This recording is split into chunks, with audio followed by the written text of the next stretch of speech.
Assalamualaikum warahmatullahi wabarakatuh. Perkenalkan, nama saya Melisa Indriani. Saya dari kelas SI 202 dengan NIM 230 10 10 70 303. Di sini saya akan mempresentasikan tugas UTS saya dengan mata kuliah Analisis Proses Bisnis dengan dosen pengampu Ibu Fesa Ashifa Nurul Haq, Eskom MSI. Berikut adalah presentasi saya.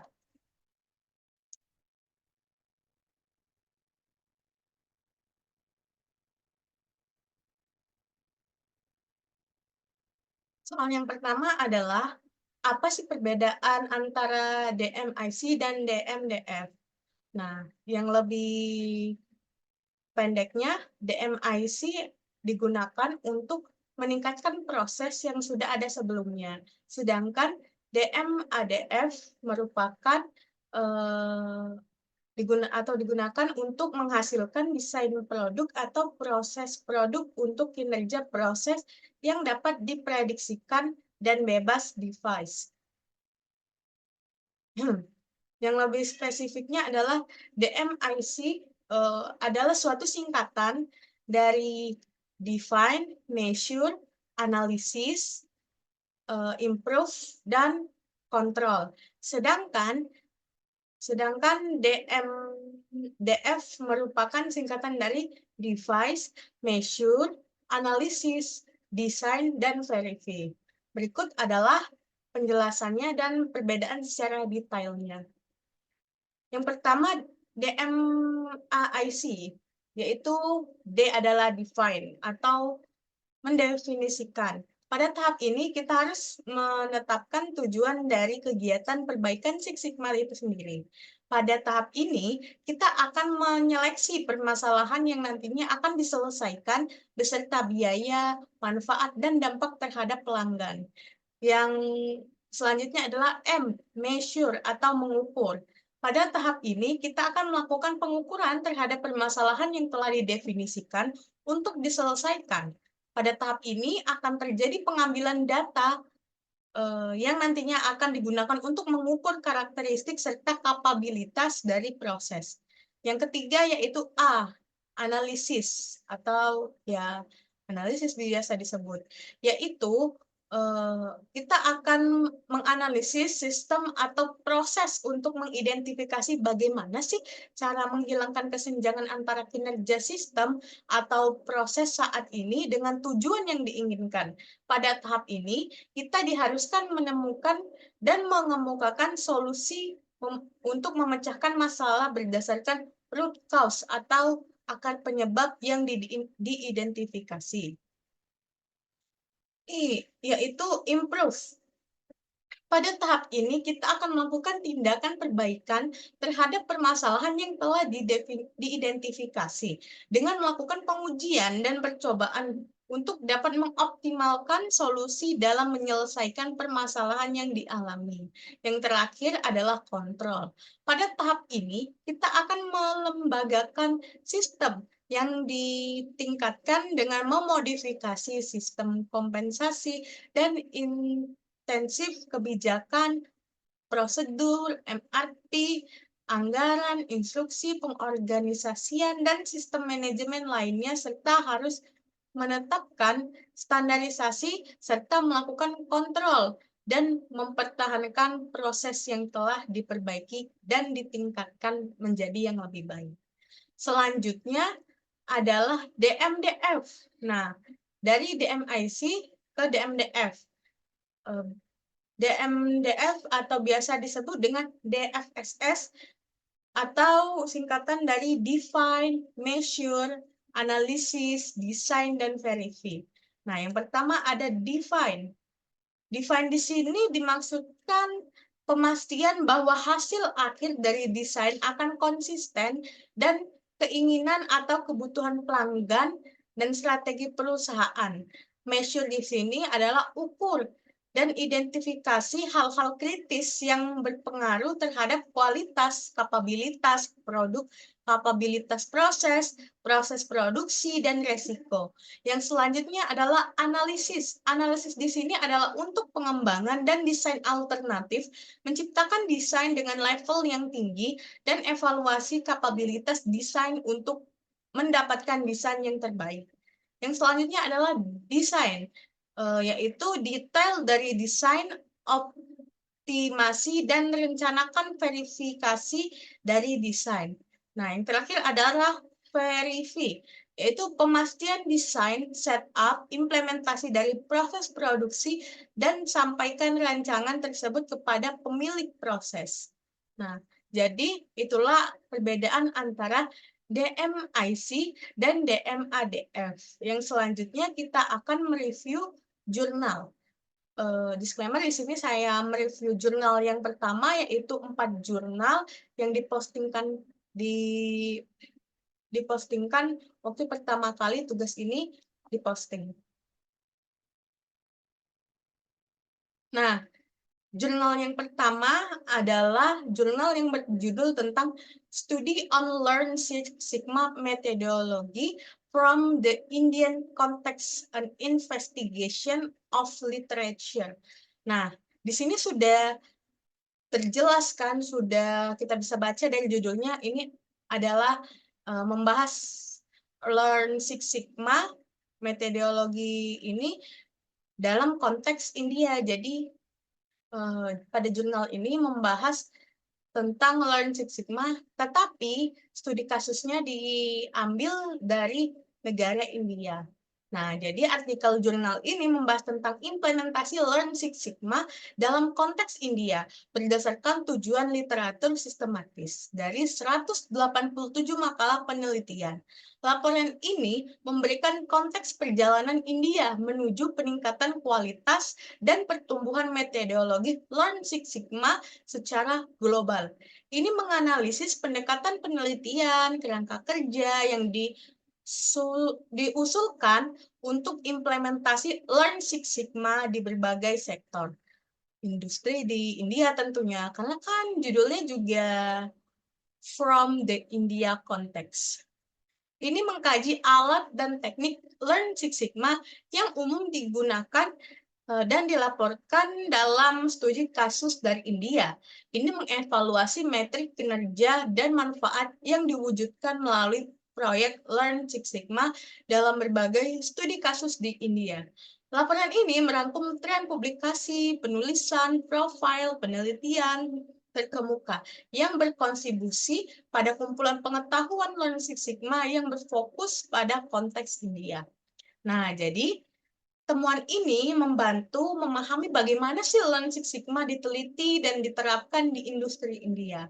Hal ini juga mengidentifikasi kesenjangan untuk penelitian lebih lanjut dalam bidang ini dengan menggunakan kacamata India. Singkatnya, artikel jurnal ini menyajikan tinjauan sistematis literatur Learn Six Sigma khusus untuk konteks India.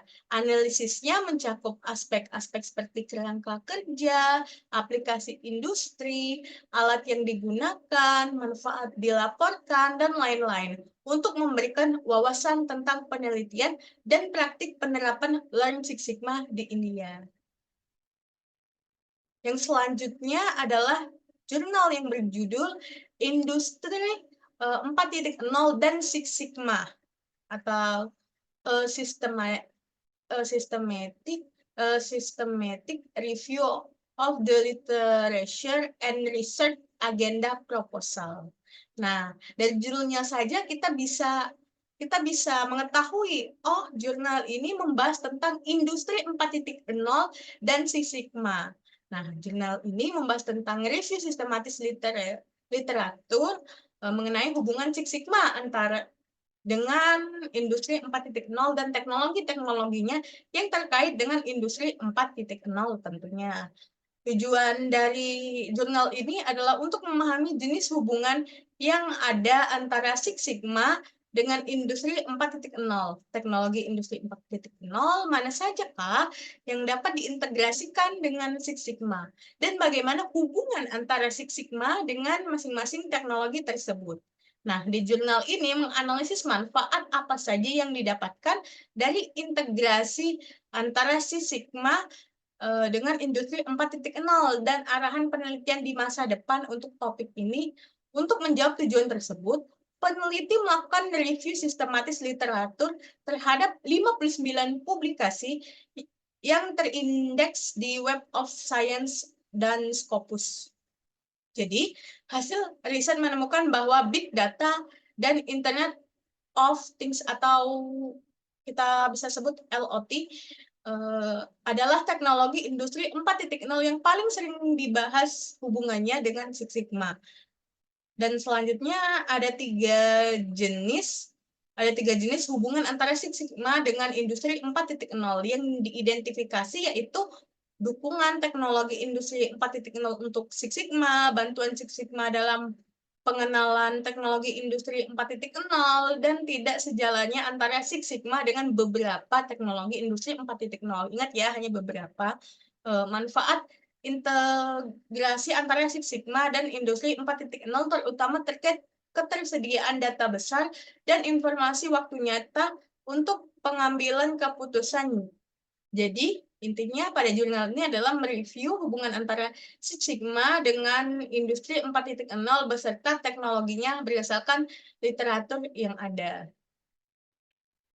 Selanjutnya adalah jurnal yang berjudul tentang comparative analysis of Green Lean.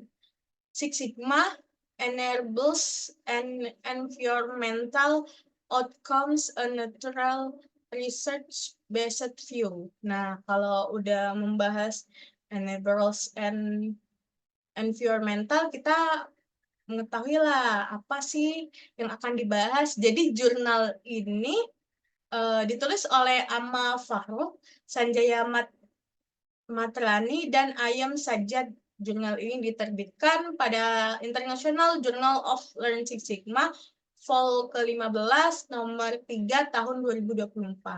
Jadi jurnal ini membahas tentang penerapan Green Lean Six Sigma atau singkatannya adalah GLSS sebagai pendekatan terpadu untuk meningkatkan keberlanjutan lingkungan perusahaan manufaktur.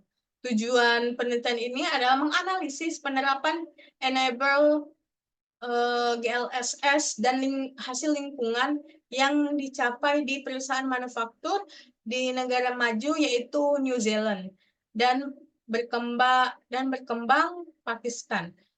Penelitian ini menggunakan kerangka teoretik natural research based view NRBF atau NRBF yang mencakup 3 kapabilitas strategis, yaitu pencegahan polusi, kepemimpinan produk, dan keberlanjutan.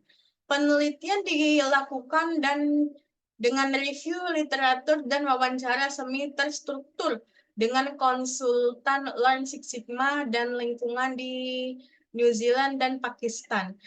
Hasilnya menunjukkan penerapan berbagai enable GLSS seperti IMS, FSM, 5S, SPC untuk menanggapi hasil lingkungan seperti reduksi limbah dan emisi, konservasi sumber daya, dan kepatuhan lingkungan terhadap beberapa terdapat perbedaan antara New Zealand dan Pakistan dalam penerapan GLSS terkait regulasi, citra hijau, dan kepuasan pelanggan.